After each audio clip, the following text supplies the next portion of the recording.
Well, good afternoon again, everyone, and welcome to this regular series of lunchtime webinars. As some of you may know, my name's John Ridd, and I'll be anchoring today's talk. For our webinar today, we've got a returning presenter. In fact, it's exactly a year ago he last did one of our webinars. So welcome back to Ed Milnes. Ed, for those of you that didn't attend that one, Ed runs an ergonomics and human factors consultancy based in the southeast of England. And before setting up this consultancy, Ed was a specialist inspector for the Health and Safety Executive, specialist inspector in ergonomics. And today he's going to be talking to us on a subject that, well, for me at least, has been a little under the radar. It's the subject of a just culture, which is now being increasingly embraced by the business world, as I understand it. One measure of this that I quite like is, does the organization behave the same when no one is watching? I think that's an interesting question to ask ourselves of our activities and things. But really, that's the sort of stuff I need to leave to Ed to explain. But before we get into that, as we always do, I need to tell everybody about the opportunity to ask questions. And if you like, during the presentation, to type those questions into the question box in your panel, then what I'll do at the end of the presentation is try to put those to Ed, as many of those as I can, if we have time available.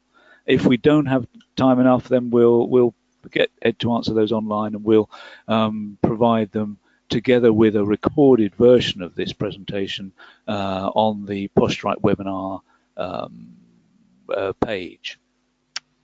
So let me now hand straight over to Ed for his presentation, which is entitled Developing a True Just Culture. So Ed, over to you.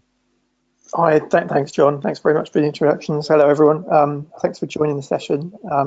So the title has shifted a little bit since it was initially sort of mooted, but hopefully, as you've joined the session, this is something that interests you, and hopefully what we're going to go through today is going to be of use and of interest.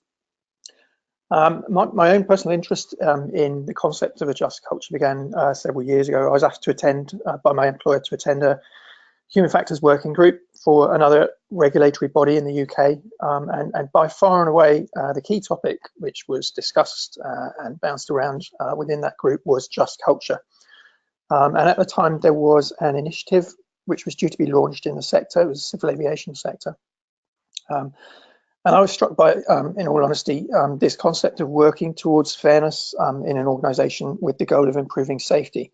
Rather than obviously just fairness for fairness' sake, in terms of the kind of moral sense of it. But it woke me up to the kind of idea that actually in a lot of workplaces, safety and performance are seriously compromised by this perception that the organisation won't deal with things fairly if they're flagged up or if incidents occur. In the last webinar, I talked about how human factors is useful across all sectors, and in this session, one of the key things that I'll hopefully be demonstrating is how crucial an understanding of human factors is to implementing a just culture. I just want to give a fair warning also. Later in the session, I'm going to be talking about the German Wings aircraft incident in 2015, and I appreciate that it was here in Europe not long ago, still quite fresh in people's minds, particularly anyone who may have had some kind of contact or involvement with that. So I'm just forewarning in case by any coincidence anyone here has connections with it and would prefer not to have to sit through hearing any more about that. Right. I'm going to start with looking at the origins of just culture. So going back to the origins of just culture in its current form, back in the 90s, the focus was brought on how incidents were being dealt with in high consequence industries, particularly in healthcare and aviation. In the healthcare industry, for example, there was issues such as wrong site surgeries and wrong medications being given, resulting in fatalities and so on. And after incidents, it was noticed by stakeholders that incidents were investigated, definitely, but the outcomes tended to be that individuals were identified as being to blame, usually due to active failures on their part, and the buck stopped with them. So, and they were often the frontline people. And what was becoming clear was that organizations simply weren't learning from these incidents what the underlying factors were behind them and how to improve things. In other words, how to avoid the same or something similar happening in the future. It also became clear, in some cases, the potential for incidents could have been picked up by using near-miss data. In other words, similar things had nearly happened or had happened on prior occasions, but those near misses had either been ignored or brushed under the carpet. And what became clear was that one of the key reasons for people not wanting to report near misses was a fear of punitive action. And this fear was continually reinforced by the way in which investigations targeted claim on people, on individuals, and resulted in punitive rather than learning experiences for the organization. The perception was then that there was very little point to reporting these kinds of things if there was no positive outcome likely from them. As a result of all this, what developed was this concept of a no-blame culture. In some ways, it was unfortunate that the concept which developed had this name, because as we'll see in a bit, it suggests something which is just unworkable or unrealistic in its purest sense. But the reason essentially for it being named this was the idea that what was needed was essentially the opposite of a blame culture, on the basis that it was this blame culture that was leading to failures by organizations to learn. And this was because essentially blame culture encapsulated these key characteristics, which are listed here. So lack of near-miss reporting, obviously lack of accountability, so people passing the bucks, briefing against colleagues, and rushing to blame individuals and scapegoating if things go wrong. So it was these kinds of features of an organization which were being countered. These were seen as characteristics of a blame culture, hence it being called a no-blame culture. But the problem was a semantic one, and semantics, words, language is nevertheless quite important. So going back to the problematic naming, and probably in many cases the implementing of the no-blame concept, it became clear that it presented inherent difficulties in terms of how it was practically implemented. If you're truly saying that regardless of what happened, no blame would be allocated, then the question is how the organization addresses issues such as willful neglect, gross negligence, or excessively high risk-taking. And in situations where there's little alternative but to hold someone to account, even partially, for an incident or failure, how would that sit within a so-called no-blame culture? Any attempts to begin to allocate blame, which in many of these cases would be seen as fair and reasonable by anyone, would mean a loss of trust in the idea of no blame. And so consequently, you're effectively throwing the baby out with the bathwater. So in terms of the reactive way in which things are being dealt with, you lose all that proactive near-miss data, which would be so useful. And the way in which no blame culture is framed was also seen by some stakeholders inherently unfair, particularly by those who've been injured or suffered as a result of someone's failure. The idea that bothered people in a nutshell, I suppose, is, and still does where the concept persists, is that no blame meant no accountability, which is a dangerous precedent. It creates a free-for-all with no guarantees at all of this kind of increased disclosure which you're looking to achieve. So it's really as a result of these conundrums that the more refined and practical idea of the just culture developed. So this is the, here we have the basic model of just culture, which developed, as I say, essentially response to the inherent difficulties of the no blame culture.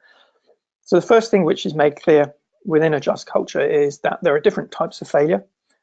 Human failure we're talking about, so acts which are committed, which need to be dealt with in different ways. Active failures, in other words, failures which are directly linked with unsafe events or undesirable outcomes, which were errors, so in other words, slips and lapses, need to be considered as being inherent in human nature.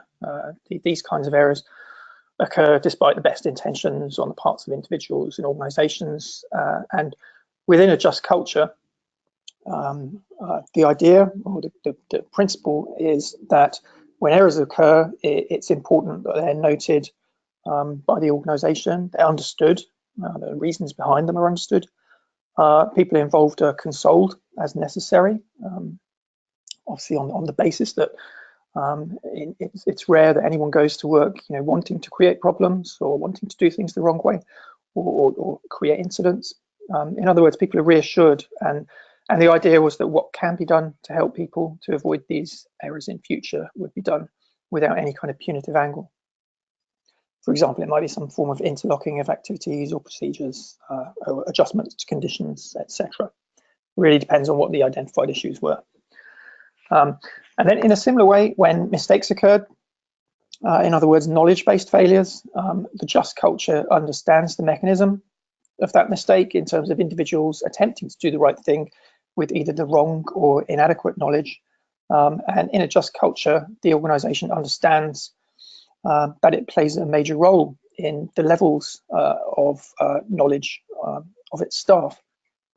In other words, the emphasis would be on looking for ways to help individuals avoid or reduce the likelihood of mistakes.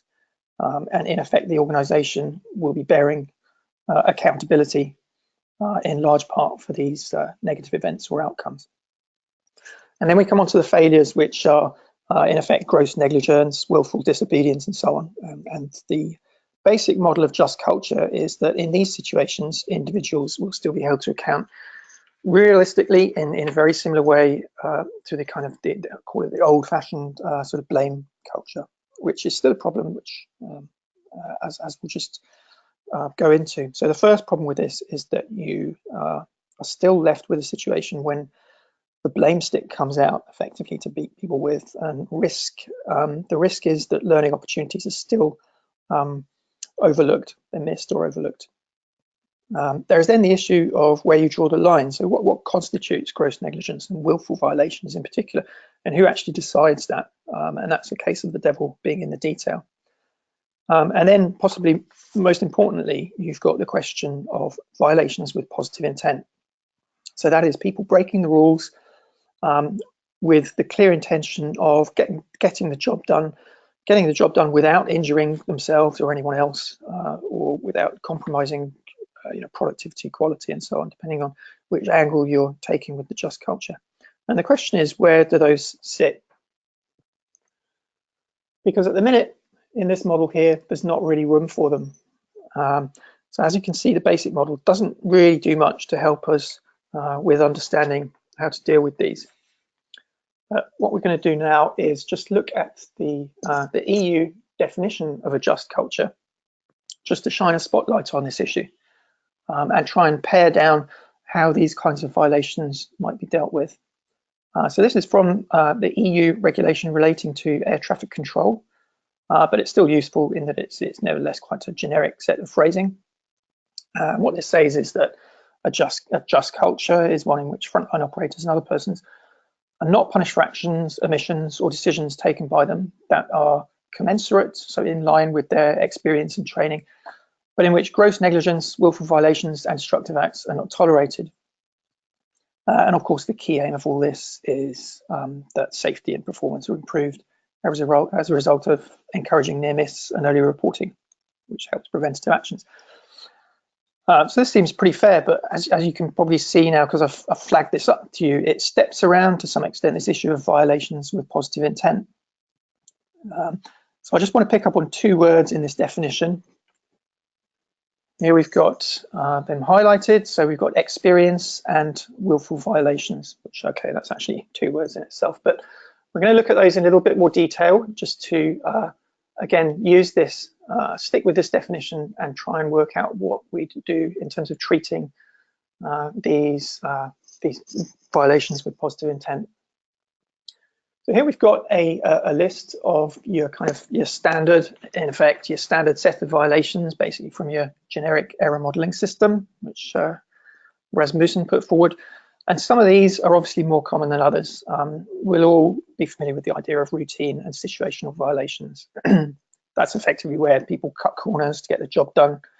And often the corners that get cut obviously relate to the safety of people doing the work or other people nearby. You've also got optimizing violations, which are probably more common than we realize. This tends to be more of a personal violation in that it happens when someone seeks to enhance the role or their experience at work.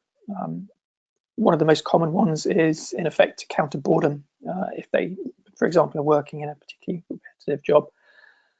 But nevertheless, it still has that overall positive intention of keeping the person engaged with the work as well as getting the work done efficiently. Exceptional violations we've got, and this is returning to the idea of helping the organisation, looking to get work done.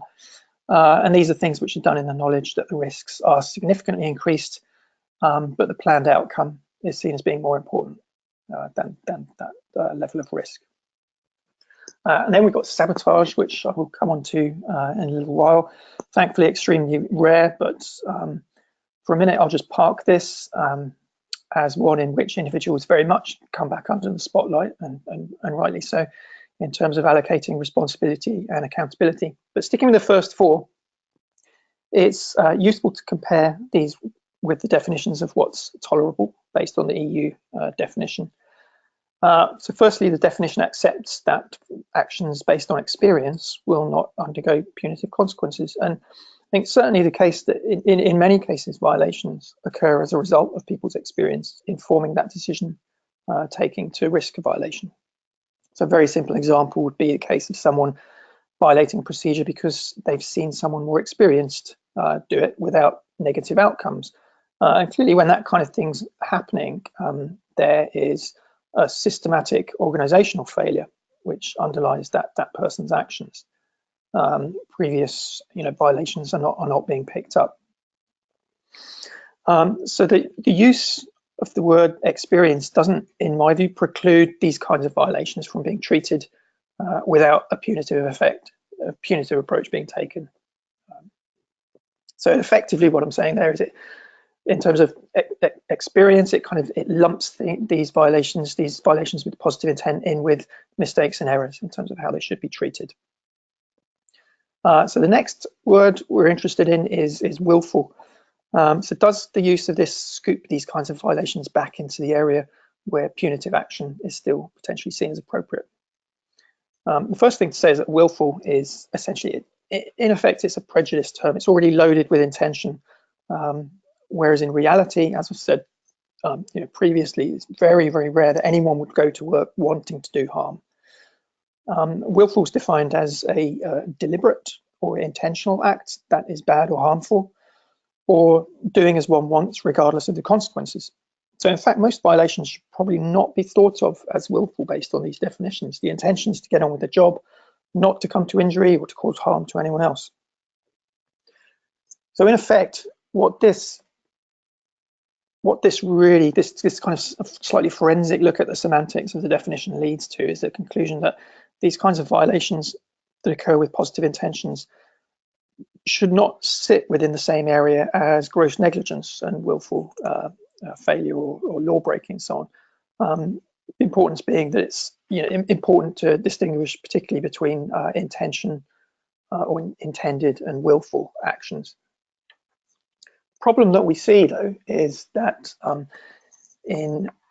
we have a natural inclination towards blame. So when an incident occurs, when you're looking at this from a reactive angle, in practice what happens is that if there are signs of a violation, out comes the big stick again, and it's treated in a way which turns the blame back onto the individual. And there's a risk that because just culture is seen as stepping back from the idea of no blame, there's a risk that these kinds of violations with positive intention get lumped together as a group, which in effect deserve this kind of punitive action.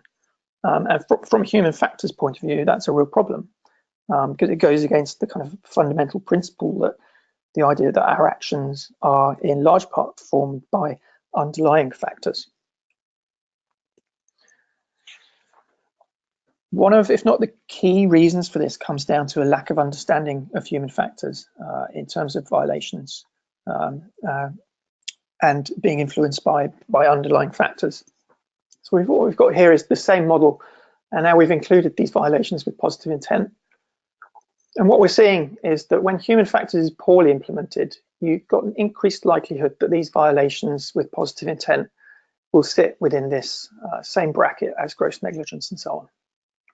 Whereas if you've got human factors well implemented, you see them slide back this other side of this thin red line, which really delineates a point at which you're going to start turning the spotlight back on looking at individuals rather than systems and processes.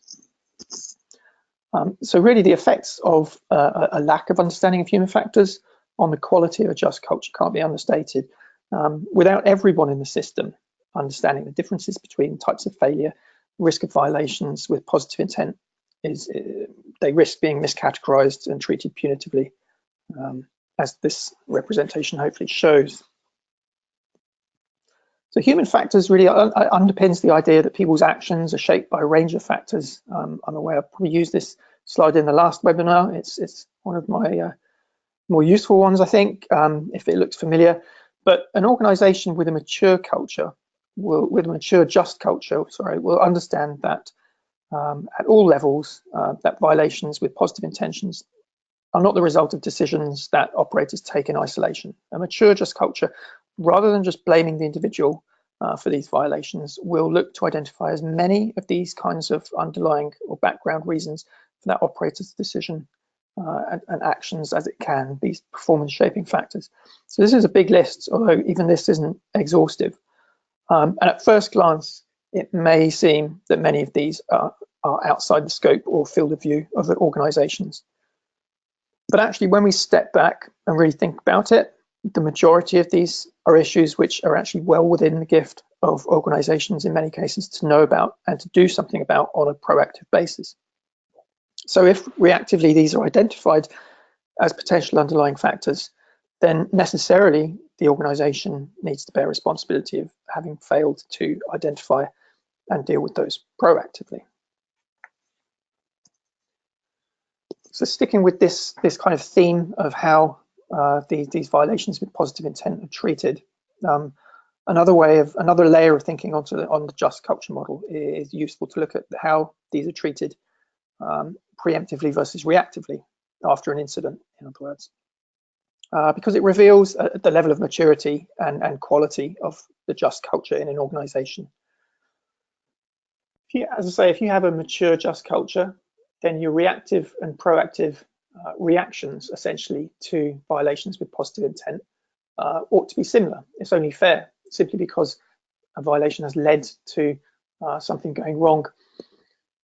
These were the circumstances which led to this. It doesn't seem to be just that the violations, just because it actually in this case led to an incident, should be treated any more punitively than if the violations had been picked up during, for example, some kind of routine inspection. Then a little bit further down the maturity model, we've got a developing just culture. So this would be quite a revealing scenario if you had a company where this was happening, where proactively violations with positive intent are being picked up and dealt with in a positive way. But when things go wrong, there's this reversion to the less mature way of dealing with these, the less just way of dealing with these. And that switch would be a real signal that there's still work to be done in an organization. And then you've got the unjust culture, which simply lumps these violations with positive intent, as I say, in with these deliberately harmful acts. This is probably being a little bit kind, actually. In an unjust culture, in a truly unjust culture, what would tend to happen is that thin red line would keep slipping to the left, possibly all the way, which would result in this kind of punitive action being taken when there are clearly underlying factors at play.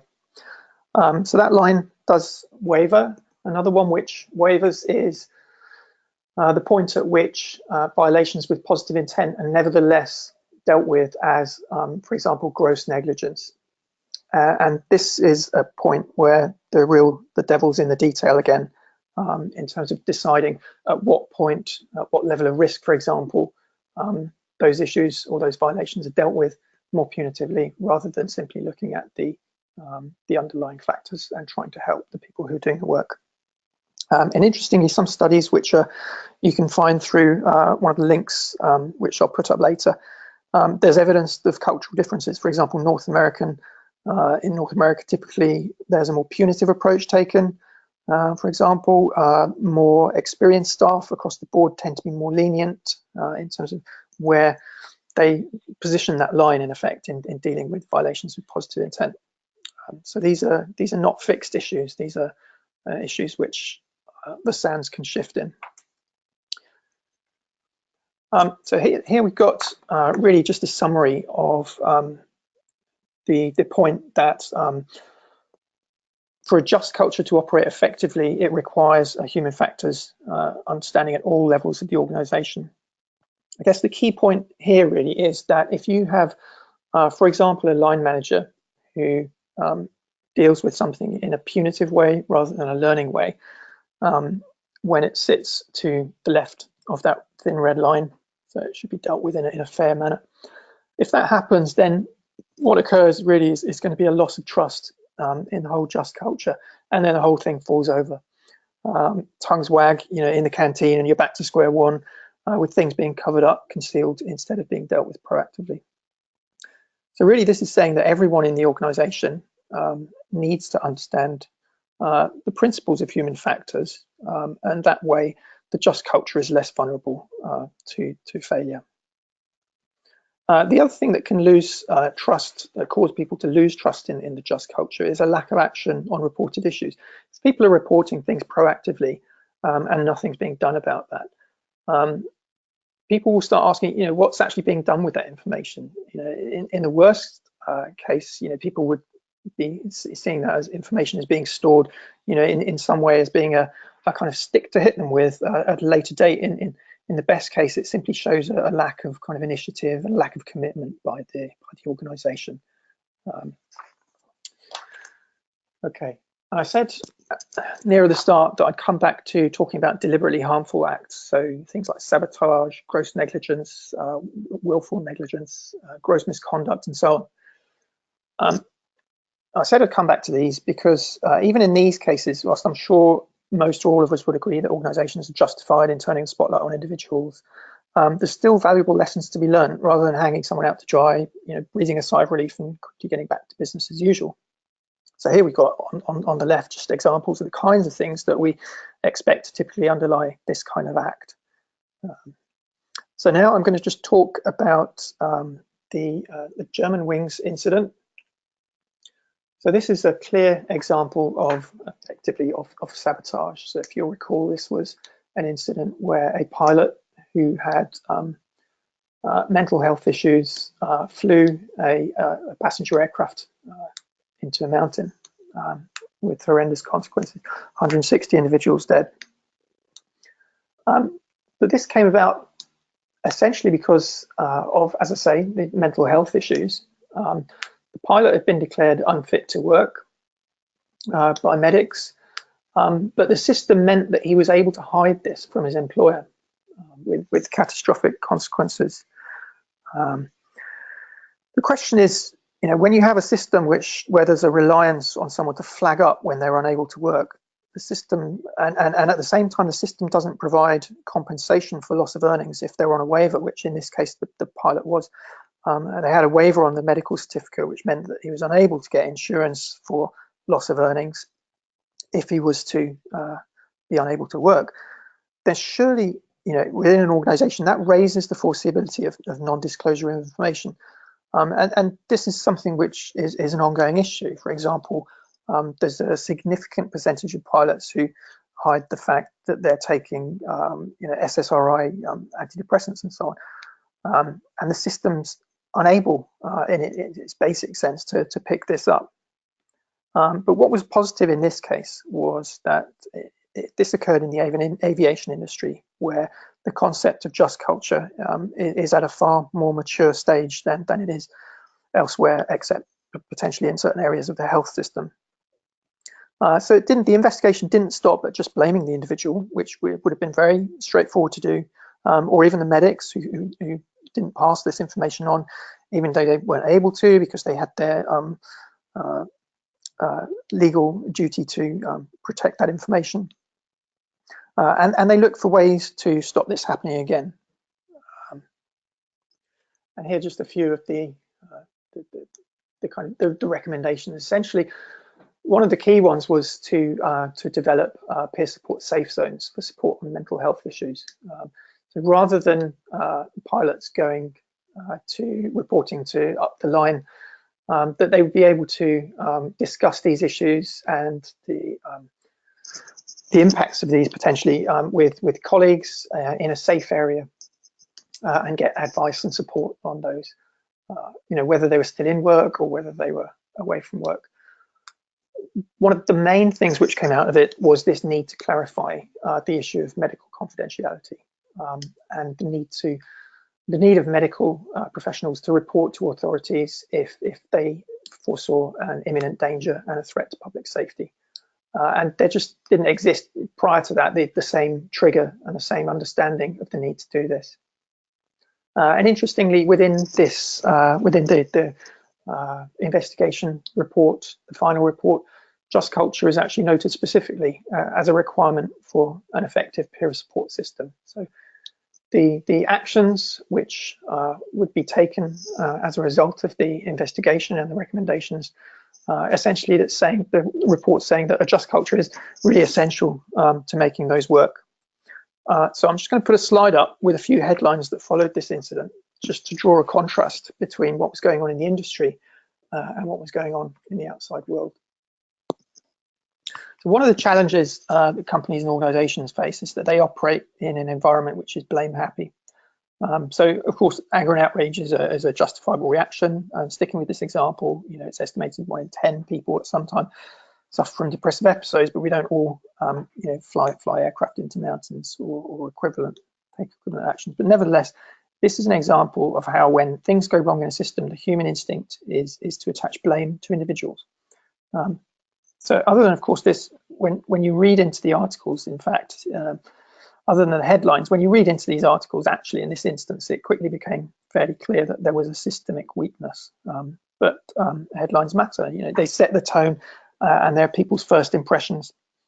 So we've got this innate instinct to scapegoat, to assign blame, and we see it as a way of absolving ourselves or our organization and moving on. Another example is our political system. It's a prime example. Heads will roll. Something goes wrong, someone gets blamed, you get a resignation or a sacking, and we all move on. And these are the people that make our laws. They set the tone for the whole nation. So this is important in terms of how it reflects, or how companies reflect the broader society that they operate in. For example, sticking with the politicians, they know they operate in complex socio-technical systems, and as individuals, they probably know that they're not solely to blame, but they perceive that that's what the public wants. And unfortunately, that still seems to be the case.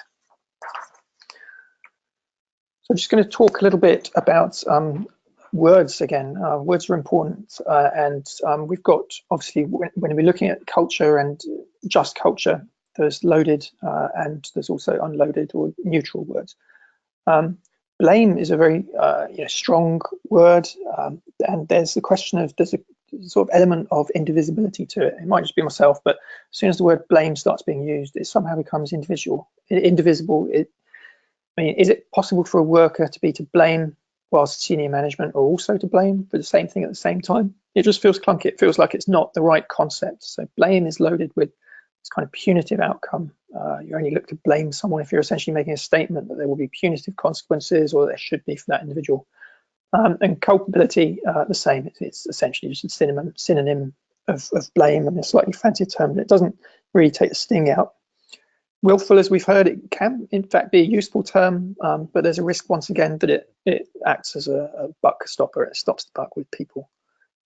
So I'm playing semantics, but hopefully you can see from the way that these words are loaded, semantics is important, language is important. And so on the other hand, we've got the kind of language which should be being used in a just culture, so accountable and responsible, because they're not loaded words. So if someone's accountable and responsible for an activity or process in the strictest sense, it doesn't necessarily mean that if things go wrong, they're to blame. It means that if things go wrong, they're able to explain what's gone wrong, they're able to take responsibility going forward, but it doesn't, these words are just not loaded to the same extent as some of these other words which have been used in the past. So in a practical sense, where does this all take us? What does a just culture look like in terms of how it deals with this issue of violations with positive intent? It's reasonable to expect, I think, grasping of concepts in terms of errors and mistakes not being, the fault of the individual. I say that kind of off the cuff. Obviously, there is work involved in making sure that that is reflected in how these things are dealt with. But it's not so straightforward for violations, these violations with positive intent. People are arguably less inclined to come forwards and sort of confess that for the last 5 years they've been operating machines with guarding off and so on. So, I mean, effectively, these are certain steps that can be taken, to address this. I mean, the first is obviously proactive, responsible, careful, and planned observation of what people are actually doing. Not waiting for incidents to actually happen before taking a keen interest in how staff are actually doing things. Training and information on the just approach. So that's not training information on the job itself, but actually on the approach which is being taken by the organisation. So the message of behind why these kinds of violations are being asked about. Positive non-punitive action on violations. So identifying ways to help workers so they don't feel the inclination to violate procedures, because very often violations occur because procedures are inadequate, or the equipment people are using or the conditions are inadequate or create problems for them. So taking that positive approach to violations and being able to demonstrate that within an organisation is very important. And this is another key one as well, senior staff setting transparent examples, so examining their own activities for violations and being quite public and open about those within the organisation, just to help bridge that understanding of each other's roles, to create that kind of honesty and transparency within an organisation. Another idea is something called a violation amnesty, in which people are able to just report whatever they want in terms of the way things are being done that they oughtn't to be. You could make it anonymous, although in a small organisation or even some larger ones where roles are very set, it won't particularly help. But the point is that it could help to build trust, help if people report things in person. Problem is with violation amnesty is that it could be seen as a fixed term thing. So there's still scope to hook a punitive management model onto it if it's not done right. There's a risk that if things aren't reported in time, they'll either go unnoticed or they'll slip back into being treated in a punitive way. There's a risk that the organisation will expect everything to be made clear during the amnesty, and if something's not flagged up, then they'll think everything's rosy and just move on from this whole issue. But I think if expectations are well managed, though, it's something which can work, possibly with this kind of peer review buffer in place. Alternatively, in conjunction, you've got this issue of peer review or peer group mediation, a safe zone for discussing violations, which acts as this kind of buffer to senior management. So both of these could work actually in consort quite well. But the rules of engagement in all these cases are extremely important. So just going to sum up just culture. Just culture it has important aims, critical aims, particularly in high consequence sectors. Particularly, it relates not just to safety, but equally relates to quality and general performance. The key aim is for proactive organisational learning, so not waiting for things to go wrong before dealing with the way in which hazards are potentially not being dealt with as they should. So it's about trust. It's about nurturing trust at all levels of the organisation. So going back to this point, that communication is extremely key. The key aim in terms of the mechanisms of success is encouraging near-miss reporting and making sure that as much of that kind of information is picked up and acted on as possible. And then obviously just dealing with, the aim is to really deal with incident-related failure without focus solely on individuals and their active failures. How is this achieved? Well, the first thing to say is it doesn't just happen. It takes a concerted effort, it takes planning and commitment, really effective commitment at all levels of an organisation. So the first thing is to reiterate really that human factors, an understanding of human factors is pivotal. Again, throughout the organization. Without that, it can't happen, because you'll get weak links, and when they break, the whole chain breaks. Maintaining trust is one of the hardest things, but trust at all levels in organization in how to deal with things fairly and consistently is key. Or again, the whole system falls over. Communication, as ever, a key mechanism. Issues raised or identified need to be dealt with. People need to see organization commitment by taking responsibilities on board, and not just leaving things to operators to adapt and fudge their way through. Avoidance of punitive methods and loaded terminology is key. Very important with respect to violations, delineating as far as possible what is and isn't acceptable. So if you remember the red blob, what sits there, what's in the red blob, and what sits to the right-hand side of that thin red line. And really that needs to be agreed by consultation rather than sort of foisted on people. And it needs to be done in an open, kind of honest manner. But realistically, in parts of that consultation, logically what you should be picking up are a lot of these issues anyway. And then accountability should be forward-looking rather than rearward-looking. So we've had this issue, who's going to take this forward? Who's going to deal with this? And then finally, senior managers setting examples is really key, as it is in any kind of aspects of health and safety, effectively. So just before we sort of sign off, there is another aspect of just culture, which in more recent years has developed, or ideas surrounding it have developed. And that is restorative justice. So far we've covered aspects of substantive and procedural justice within organizations, so things like setting fair rules, setting fair processes for dealing with failures.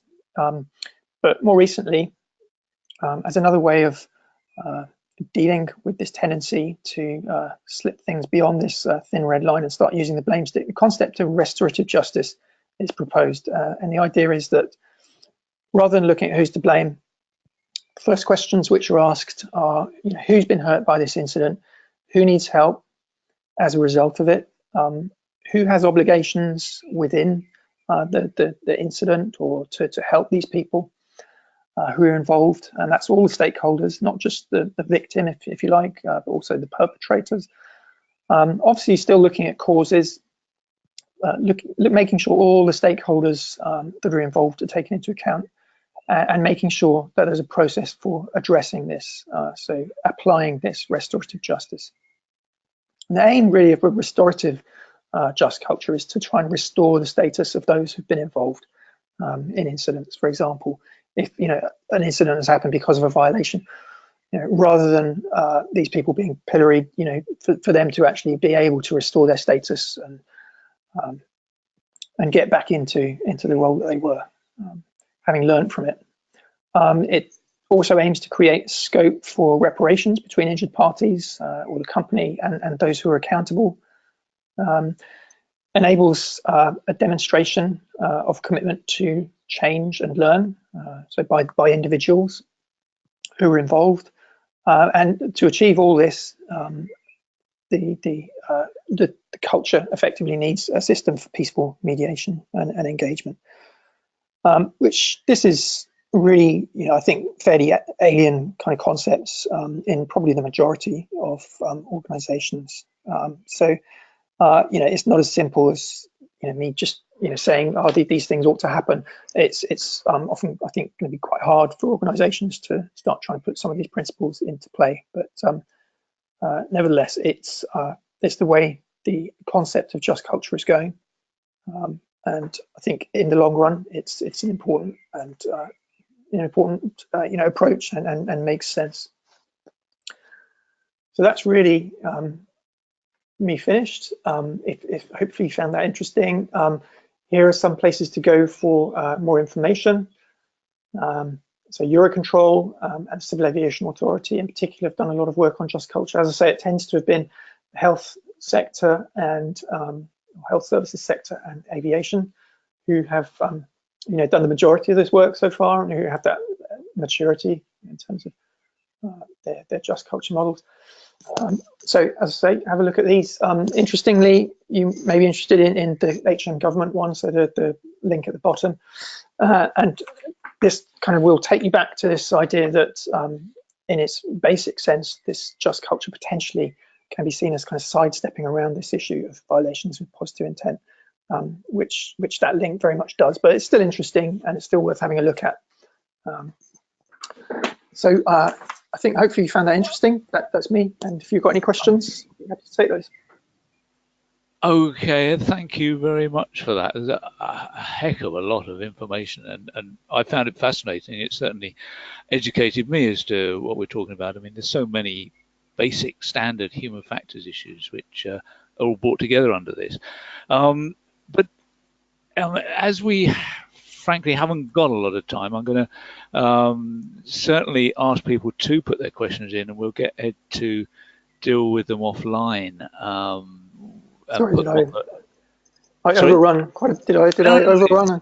That's fine. And if people hadn't had time to stay with us, then they can catch up on the video, the recording of it on the Posturite website. So no problem there.